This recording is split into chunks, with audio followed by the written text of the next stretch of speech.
Dulces sueños, viajeros del tiempo. Esta noche, mientras el mundo se sumerge en el silencio del descanso, vamos a desenterrar secretos que yacen bajo siglos de polvo y olvido. Acomodad la almohada, cerrad suavemente los ojos si queréis, porque lo que está a punto de comenzar no es solo una historia, es un susurro del pasado, una confesión silenciada por el poder y un homenaje a aquellas mujeres que, a pesar de su corona, fueron borradas del relato oficial. Antes de sumergirnos en los corredores sombríos del Palacio de Whitehall, te invito a que te suscribas al canal y le des like a este video si te gustan los misterios de la historia contados con la calma de la noche. Con cada clic ayudamos a que estas voces olvidadas vuelvan a hablar, aunque sea en un susurro, porque no todas las reinas fueron recordadas, pero todas tuvieron algo que contar. Parte primero. En los libros escolares, si acaso se menciona a las 6 esposas de Enrique VIII, es a través de esa vieja rima: divorciada, decapitada, muerta, divorciada, decapitada, sobreviviente. Y mientras Ana Bolena y Catalina de Aragón han ganado espacio en series, novelas y documentales, otras figuras femeninas, igual de poderosas y trágicas, se han desvanecido tras el telón de la historia. Pero dime, ¿alguna vez escuchaste hablar de Catalina Parr más allá de que fue la que sobrevivió? ¿O de María Tudor, más conocida como Bloody Mary, pero pocas veces reconocida como la primera reina que gobernó Inglaterra por derecho propio? ¿Y qué hay de Juana Grey, aquella niña de 16 años que fue reina por apenas 9 días antes de ser sacrificada como un peón político? Estas mujeres no fueron simples notas al pie en la historia Tudor. Fueron piezas centrales de una dinastía marcada por la sangre, la ambición y una obsesión casi enfermiza por la descendencia masculina. Sin embargo, lo más trágico de su historia no fue solo lo que vivieron, sino cómo las recordamos. O mejor dicho, cómo hemos dejado de recordarlas. Catalina Parr, por ejemplo, fue mucho más que la última esposa de Enrique. Fue una erudita, escritora diplomática improvisada y cuidadora del viejo y paranoico rey en sus últimos y más decadentes años. Tenía tanto poder e inteligencia que Miblatete, en vida, logró convertirse en la primera mujer inglesa en publicar un libro bajo su propio nombre. ¿Sabías eso? Claro que no, porque a la historia oficial no le interesó contar que la reina que sobrevivió también fue la que escribió, y sin embargo, lo hizo.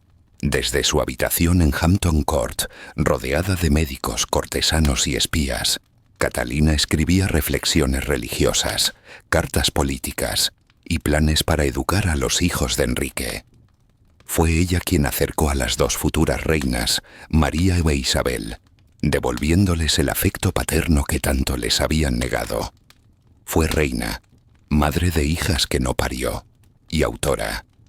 En una corte donde pensar podía costarte la cabeza, la suya por poco no rodó tan bien. Porque entre las paredes de palacio, Catalina también fue víctima de intrigas. Una reina que leía demasiado, que opinaba demasiado, que sobrevivía demasiado. Y en un reino gobernado por un hombre capaz de mandar a matar a sus esposas con apenas una ceja alzada, eso no era una buena señal. Una noche, mientras Enrique dormitaba en su trono bañado en dolores y úlceras, alguien deslizó un documento sobre su mesa. Una acusación. Catalina era sospechosa de herejía, y en tiempos de la Reforma, eso equivalía a traición. Al amanecer, la reina estaba condenada. Pero esa parte no se enseña en las escuelas. Y fue justo en ese filo de la navaja, entre la muerte y la astucia, donde Catalina hizo algo que la salvaría y cambiaría la historia de Inglaterra. Catalina Parr era hija de Sir Thomas Parr y de Maud Green, una familia noble, sí, pero no de las más poderosas. Su madre había sido dama de compañía de Catalina de Aragón, la primera esposa de Enrique VIII, y fue quizás de ella de quien Catalina heredó ese porte tranquilo, esa dignidad sobria que sabía cuándo hablar y cuándo callar. Pero no te confundas, Detrás de su voz suave y mirada prudente había una mente aguda, insaciable. Catalina hablaba varios idiomas: latín, francés, italiano, y estaba fascinada por las ideas del humanismo y la reforma protestante. En una época en la que leer era riesgoso para una mujer, ella no solo leía, sino que también escribía con estilo propio, con un pensamiento firme, lleno de convicción religiosa pero también de inteligencia estratégica. En sus cartas se percibe esa combinación peligrosa para su tiempo: fe, saber y poder. Cuando se casó con Enrique en 1543, Catalina ya había enviudado 2 veces. No era la joven bella y radiante que el rey había buscado en sus anteriores matrimonios. Tenía alrededor de 30 años, algo mayor para la época, y había vivido suficiente como para saber lo que significaba la palabra peligro. Pero Enrique estaba envejecido, enfermo, irascible. Su pierna, ulcerada por años, apestaba a carne podrida. Su paranoia era tal que no permitía que ningún cuchillo afilado estuviese cerca cuando dormía. Y sin embargo, Catalina aceptó ese destino. ¿Por qué? Muchos creen que fue por ambición, pero eso sería reducirla. Catalina aceptó el papel de reina consorte como si fuera una misión, como si entendiera que solo desde ese lugar podría influir verdaderamente en el futuro de Inglaterra. Y así lo hizo. Mientras Enrique deliraba con traiciones imaginarias, ella tejía la red más delicada: reconciliar a sus hijas, asegurar la educación del pequeño Eduardo, influir en los debates religiosos y mantenerse viva. Porque no olvidemos, Catalina tenía enemigos. Thomas Wriothesley, Lord Canciller y feroz católico, la odiaba. Stephen Gardiner, obispo de Winchester, la consideraba una amenaza. Sabían que Catalina protegía a teólogos reformistas en secreto, que estudiaba textos prohibidos y que lo más peligroso de todo, influía sobre el rey.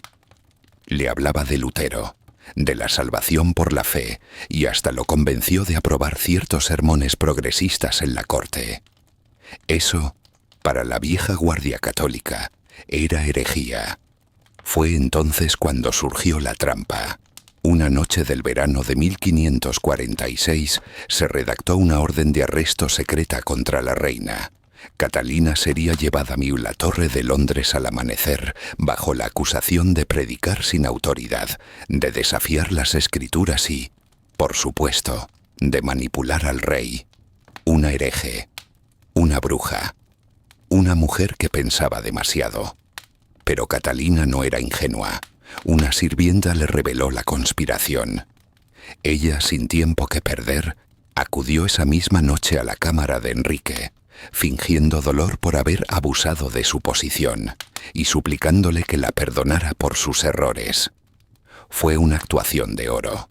Lloró con moderación, lo suficiente como para conmover, pero sin parecer débil. Dijo que solo había querido distraer al rey de sus penas y ayudarle en su dolor físico con debates espirituales. Enrique, el ególatra vanidoso, se derritió ante ella. La perdonó. Y cuando al día siguiente el comandante de la guardia llegó con la orden de arresto en mano, el rey, furioso, lo reprendió y lo echó a gritos de la corte. Catalina había ganado, con inteligencia, con astucia y con palabras. ¿Quién dice que las palabras no salvan vidas? Pero Catalina no se detuvo ahí. Mientras otras esposas acababan en el patíbulo, ella sobrevivió. No solo físicamente, sino como figura de poder. Logró que Enrique firmara un decreto que reinstauraba a sus hijas María e Isabel en la línea sucesoria, algo que nadie esperaba. Es decir, Catalina Parr cambió el orden del trono. Gracias a su intervención, años después, María y luego Isabel reinarían y cambiarían para siempre la historia del mundo. Y sin embargo, ¿cuántas veces la habías visto mencionada en un libro de historia? Una mujer que escribió tratados religiosos, que sobrevivió a una corte de veneno y espadas, que crió a futuros monarcas y dejó legado escrito. ¿Por qué ha sido tan olvidada? Tal vez porque Catalina, a diferencia de otras figuras trágicas, no murió en el cadalso. No fue mártir ni escandalosa. Fue demasiado sabia. Y eso en la historia a veces condena más que el error. Pero su historia no termina ahí. Porque luego de la muerte de Enrique, Catalina volvió a enamorarse. Por fin, y decidió vivir su vida. Aunque eso también la llevaría al abismo. Y es ahí donde entra otra de nuestras reinas olvidadas. Una muchacha que vivió bajo su techo y que sin saberlo heredaría una maldición aún más cruel que la de Catalina. Una niña llamada Juana Grey. Juana Grey. Tal vez ese nombre te suene vagamente.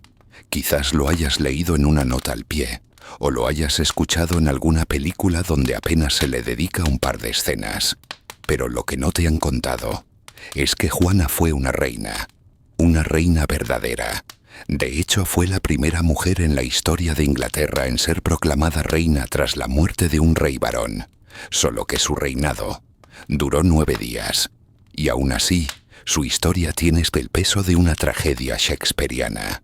Juana nació en octubre de 1537, apenas unos días antes de que muriera su tía política, la reina Jane Seymour, la tercera esposa de Enrique VIII y madre del futuro rey Eduardo VI. Por sangre, Juana era bisnieta de Enrique VII, lo que la colocaba, aunque algo lejos, en la línea sucesoria. Pero en la corte Tudor, lejano podía volverse prioritario si el poder lo decidía.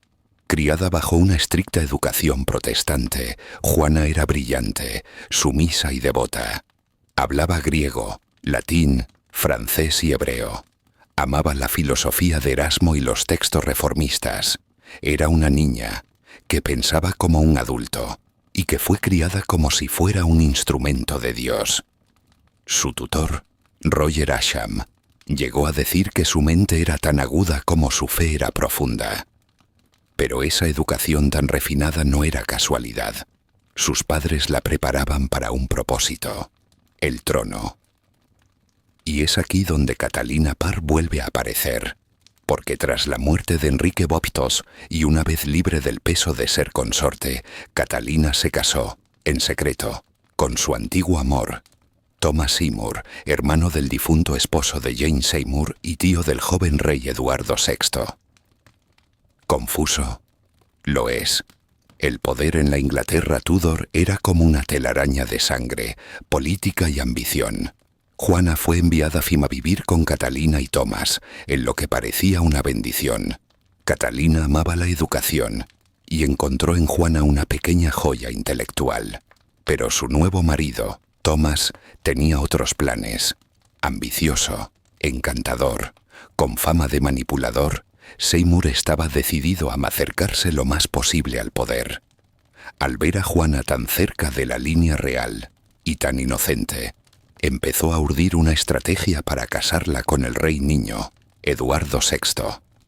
Pero antes de que ese plan pudiera concretarse, Catalina murió repentinamente al dar a luz en 1548, y con su muerte Juana quedó desprotegida y sola, en medio de un juego de ajedrez letal.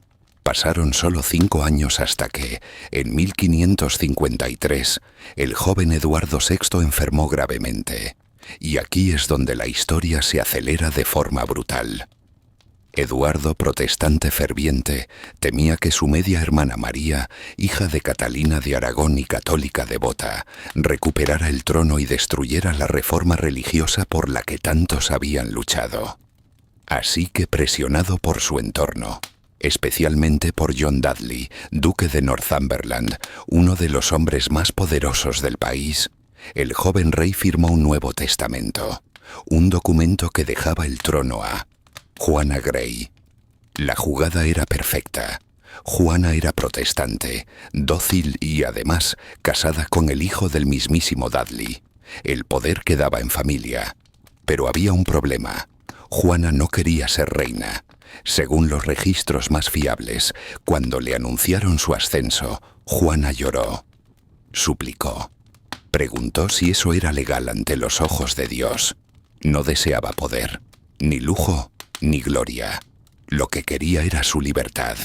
Pero en la Inglaterra de los Tudor, el deseo de una niña valía menos que un suspiro en el viento. El 10 de julio de 1553, Juana fue coronada, reina de Inglaterra. Una corona que pesaba más que el plomo, más que la culpa. Pero mientras ella se sentaba en el trono, en un rincón de Norfolk, María Tudor se preparaba para reclamar lo que era suyo por derecho.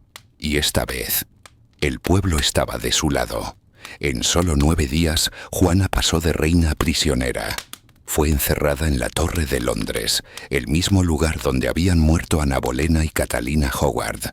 Pero Juana no tenía enemigos. No había conspirado, no había derramado sangre. Y aún así, la política exigía un sacrificio. María, que la sucedió como reina, la misma Vladimir que pasaría a la historia como implacable, dudó. No quería ejecutar a una muchacha de apenas 16 años. Juana fue interrogada. Ofreció humildad. Incluso aceptó convertirse al catolicismo si eso salvaba su vida. Pero entonces ocurrió un levantamiento armado en su nombre, sin que ella lo supiera. Thomas Wyatt, el joven rebelde, usó su nombre como estandarte para derrocar a María. Y eso selló su destino.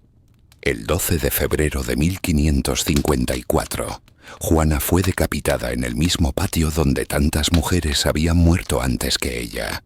Sus últimas palabras fueron un salmo. Sus últimas acciones, perdonar al verdugo. Su cuerpo fue enterrado en la capilla de San Pedro ad Víncula, y con ella se enterró la esperanza de una reina sabia, piadosa y olvidada. Y aún así, su nombre apenas se susurra en los pasillos del poder. Pero Juana no fue la única en morir por llevar una corona que nunca pidió, porque la historia Tudor está llena de mujeres que fueron piezas y que aún así intentaron jugar como reinas, y una de ellas sería mucho más que una figura decorativa. Una joven que fue llamada bastarda, que creció en la sombra y que contra todo pronóstico se convertiría en una de las monarcas más grandes que haya visto Inglaterra. Su nombre era Isabel. Isabel. La llamaban bastarda, bruja, hija del pecado, incluso demonio. Pero también la llamarían la reina virgen, la madre de la patria, la luz de Albión. Y por más de 40 años gobernó Inglaterra con una astucia y fuerza que ningún hombre de su tiempo logró igualar. Pero antes de trono, corona y gloria, hubo abandono y miedo, mucho miedo. Isabel nació en 1533, hija de Enrique Víitoso y Ana Bolena. Desde el primer día fue una decepción, porque no fue niño. Y en el mundo Tudor, nacer niña era un error que costaba afecto, herencia y a veces la vida. Su madre, Ana, cayó en desgracia menos de 3 años después. Fue acusada de adulterio, incesto y traición. Acusaciones tan absurdas como peligrosas, y enviada al cadalso. Tenía apenas 31 años cuando fue decapitada. Isabel, su hija, no había cumplido ni 3. Desde entonces, la niña creció marcada. Su estatus de princesa fue revocado. Su cama en palacio fue retirada. Y durante años vivió como una sombra real, no bastarda completa pero tampoco legítima. Algo en el medio, un lugar incierto, pero también fértil para la inteligencia, porque Isabel tenía algo que ni su padre ni sus medio hermanos esperaban: memoria. Lo recordaba todo, cada traición, cada mirada, cada silencio de la corte cuando entraba en una sala, y con esa memoria cultivó un talento para observar, para medir a las personas como si fueran piezas de un juego. Aprendió latín, griego, francés, español. Leía desde los clásicos hasta tratados teológicos. Fue alumna del gran Roger Ascham, quien decía que su mente era tan viva como una antorcha. Pero no fue solo su educación la que la moldeó. Fue el miedo. Cuando tenía 14 años, vivió bajo el techo de Catalina Parr, ya viuda de Enrique VIII. Pero en esa casa, el marido de Catalina, Thomas Seymour, comenzó a comportarse de manera extraña. Aquel hombre poderoso y manipulador empezó a visitarla por las noches, a jugar con ella, incluso a entrar en su habitación sin permiso.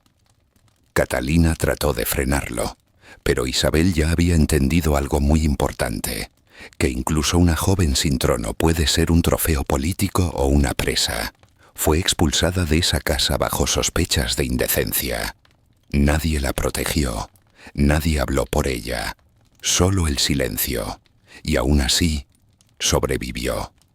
Cuando su medio hermano Eduardo VI murió y Juana Grey fue ejecutada, Isabel supo que debía fingir lealtad a su hermana mayor, María Tudor, que acababa de ascender al trono. Pero María no confiaba en ella. ¿Cómo iba ni a hacerlo? Isabel era joven, bella protestante y amada por el pueblo. María, envejecida por la tristeza y consumida por su fervor católico, veía en su hermana una amenaza constante. Y entonces ocurrió otro levantamiento, la rebelión de Wyatt en 1554. Isabel fue acusada de estar involucrada. Fue llevada a la Torre de Londres, a la misma celda donde Ana Bolena había pasado sus últimos días. Imagina ese momento, una hija encerrada en el mismo sitio donde su madre había sido asesinada, por el mismo apellido que ahora llevaba ella. Cuenta la leyenda que Isabel pidió una vela para leer su Biblia en la oscuridad y que lloraba cada noche, sabiendo que cualquier sonido en la madrugada podía significar su sentencia de muerte. Pero la evidencia no era suficiente. María no quiso manchar su reinado con la sangre de su hermana, así que la liberó, pero con vigilancia, lejos de la corte, sin confianza, sin poder. Y sin embargo, Isabel nunca pidió nada, nunca rogó. Esperó, tejió, calculó, hasta que en 1558 María murió sin hijos, y una mujer que había pasado años siendo un estorbo para el poder entró en Londres entre aplausos. El pueblo lloraba de emoción, porque veían en ella a alguien diferente, una reina que no llegó al trono por matrimonio ni por capricho masculino, sino por su propia resistencia, por su inteligencia, por su sangre. El 15 de enero de 1559, Isabel fue coronada reina. No tenía marido, no tenía ejército, ni siquiera tenía seguridad política, pero tenía algo más poderoso, una voluntad de hierro, una mente brillante y una imagen cuidadosamente construida. Supo rodearse de consejeros fieles, como William Cecil y Francis Walsingham. Transformó la debilidad en arte. Jugó con las cortes extranjeras, aceptando propuestas de matrimonio solo para mantenerlos esperando y divididos. Fue tentadora, sin ceder, astuta, sin mostrarse cruel. Gobernó con firmeza, pero también con una teatralidad casi mágica, porque Isabel entendía lo que ninguna otra reina antes que ella había comprendido del todo. El trono no es solo un lugar, es una idea.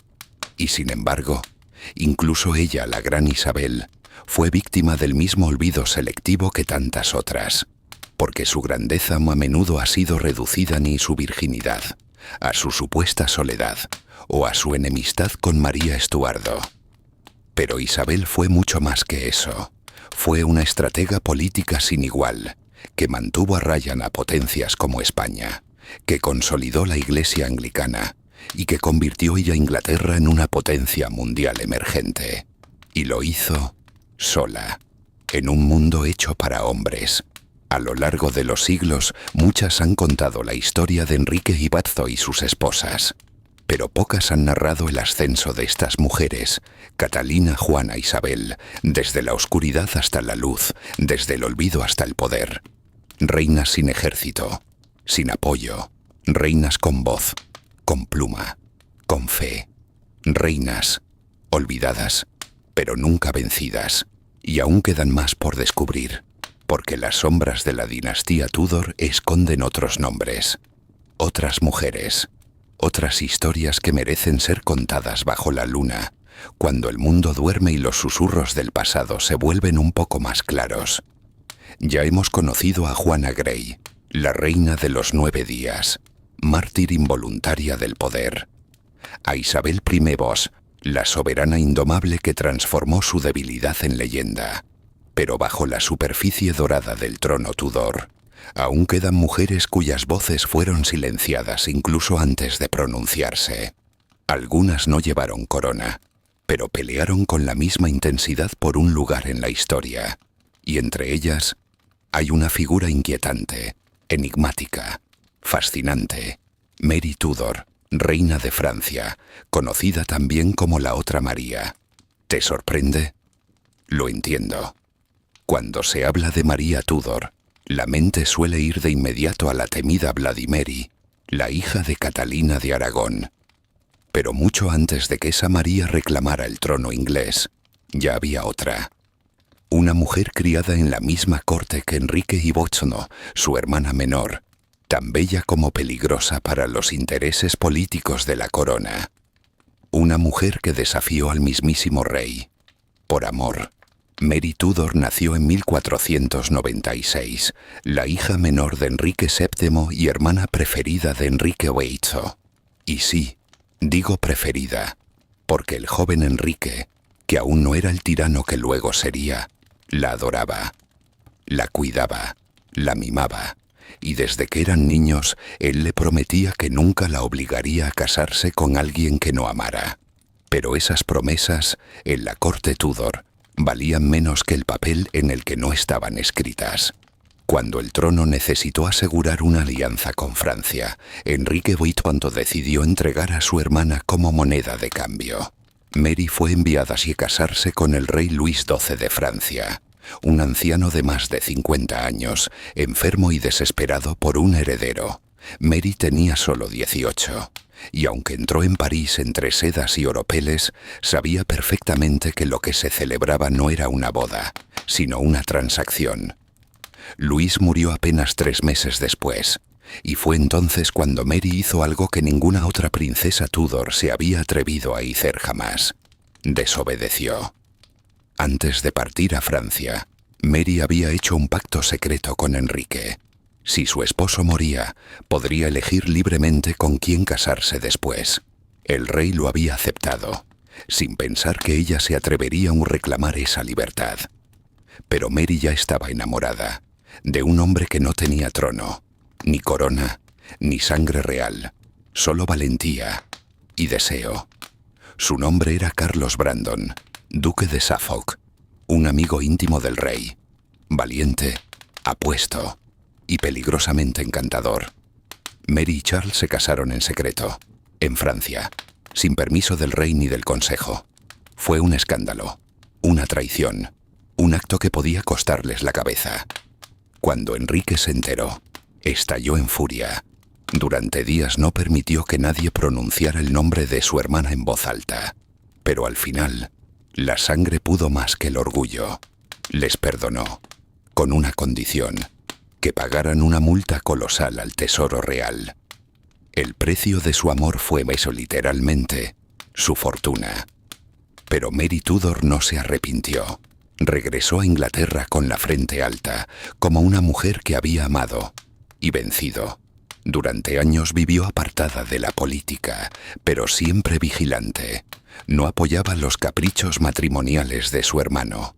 Despreciaba a Ana Bolena, a quien consideraba la causa de la ruptura con la Iglesia. De hecho, cuando Ana fue arrestada, Mary celebró, no por venganza, sino porque veía en esa caída el castigo a una ambición desmedida. Murió en 1533, el mismo año en que nacía Isabel I. ¿Una casualidad? Tal vez. O tal vez, como sucede en las historias más antiguas, una reina debía morir para que otra pudiera nacer. Pero la historia no terminó con su muerte, porque su hija Frances Brandon sería madre de Juana Grey. Así es, la reina de los 9 días era nieta de Mary Tudor. El espíritu rebelde de su abuela, la que se atrevió a casarse por amor, aún corría por sus venas cuando se negó a aceptar el trono que le ofrecieron como una trampa. Y si cierras los ojos por un momento, tal vez puedas verlas. 3 generaciones de mujeres Tudor: Mary, Juana, Isabel. Una luchó por amar, otra por vivir y la última por gobernar. ¿Te das cuenta? La historia no es una línea recta, es un eco, un susurro. Y cada una de estas mujeres dejó una marca, aunque los cronistas oficiales hayan intentado borrarlas. Pero aún queda una más, una figura rodeada de secretos que durante siglos fue vista como enemiga y que hoy comienza a ser comprendida desde otro lugar. María Estuardo, la reina que desafió a Isabel. Heroína trágica o conspiradora ambiciosa. María Estuardo, reina de Escocia, reina de Francia y, según muchos, reina legítima de Inglaterra. Sí, porque en vida María no solo fue una rival política de Isabel I, fue también su espejo invertido. Mientras Isabel eligió el poder antes que el amor, María eligió amar, aunque eso significara perderlo todo. Nació en 1542, en una Escocia dividida entre católicos y protestantes. Con apenas 6 días de vida, fue coronada reina de Escocia tras la muerte de su padre, Jacobo V. Imagínate esto, aún no sabía hablar, y ya llevaba una corona. Fue enviada a Francia para protegerla de los conflictos escoceses, y allí creció como una verdadera princesa de cuento, educada, refinada, bella. Casó con el delfín, Francisco II, y fue reina consorte de Francia durante 1 año, hasta que él murió prematuramente, viuda a los 18 años, y sola por primera vez. Regresó a Escocia, una tierra que apenas conocía, donde su gente ya no la esperaba con flores, sino con cuchillos. Era una reina católica en un reino protestante, hermosa, elegante y constantemente juzgada. Se casó con Lord Darnley, un joven noble con aspiraciones tan grandes como su ego. Al principio fue una unión por conveniencia, pero pronto se volvió una pesadilla. Él era celoso, violento, y no soportaba que María tuviera más poder que él. El punto de quiebre fue cruel.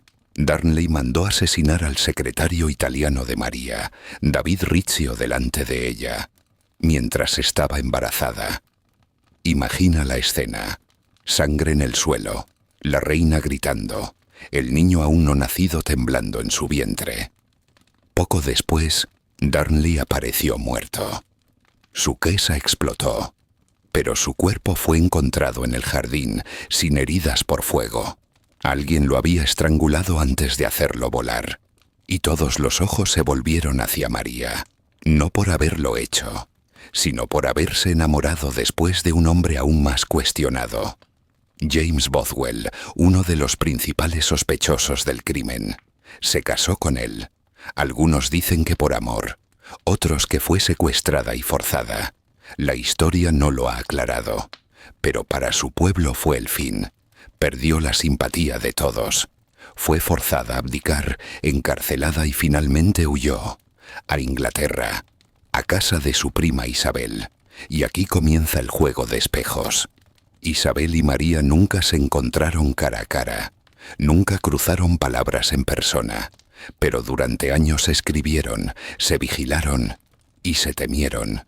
María reclamaba el trono de Inglaterra por derecho dinástico. Los católicos la consideraban la verdadera reina, y en una época en la que el trono era tan frágil como la lealtad del siguiente conde, María se convirtió en un peligro viviente para Isabel. Estuvo presa durante 19 años, casi 2 décadas, como un pájaro de oro encerrado en una jaula de hierro. Y durante todo ese tiempo tejió cartas, tejió alianzas, tejió una red de traiciones que finalmente fue su ruina. En 1586 fue descubierta conspirando con católicos para asesinar a Isabel. Las pruebas eran claras. Firmó su nombre en una carta que sellaba su destino, y así, en 1587, fue ejecutada. Su muerte fue un espectáculo. Vestía de rojo, el color del martirio católico, y caminó con la cabeza alta hacia el cadalso. Muchos aseguran que sus últimas palabras fueron: In manus tuas domine, commendo spiritum meum. En tus manos, Señor, te encomiendo mi espíritu. Isabel, al recibir la noticia, se encerró sola y lloró, no solo por haber matado a una reina, sino por haber matado a su espejo, porque Mentos en el fondo eran dos caras del mismo drama, dos mujeres reinas en un mundo que no estaba hecho para ellas. Isabel gobernó desde la soledad. María cayó por amar demasiado, pero ambas fueron forjadas por la misma fragua, una historia de poder, fe y traición escrita con sangre de mujer. Y así, llegamos al final de este viaje por las reinas olvidadas de la dinastía Tudor. Mujeres que vivieron bajo la sombra de hombres, pero que dejaron huellas más profundas que muchas coronas. Mujeres que fueron víctimas, pero también creadoras de su propio destino. Mujeres que nos enseñan que el poder tiene 1000 rostros, y que algunos de ellos, los más valientes, son femeninos. Si esta historia te ha hecho ver la historia desde otro ángulo, si has sentido como yo la emoción de imaginar sus vidas, sus miedos, sus decisiones, entonces te invito a que te quedes. Suscríbete al canal, dale like, comparte este video con alguien que también ame las historias que nos hacen soñar y pensar, porque aquí cada noche revivimos a las almas que el tiempo quiso silenciar, y tú eres parte de ese ritual. Descansa, pero no olvides, la historia siempre susurra, incluso en sueños. Nos vemos en la próxima historia para dormir o para despertar.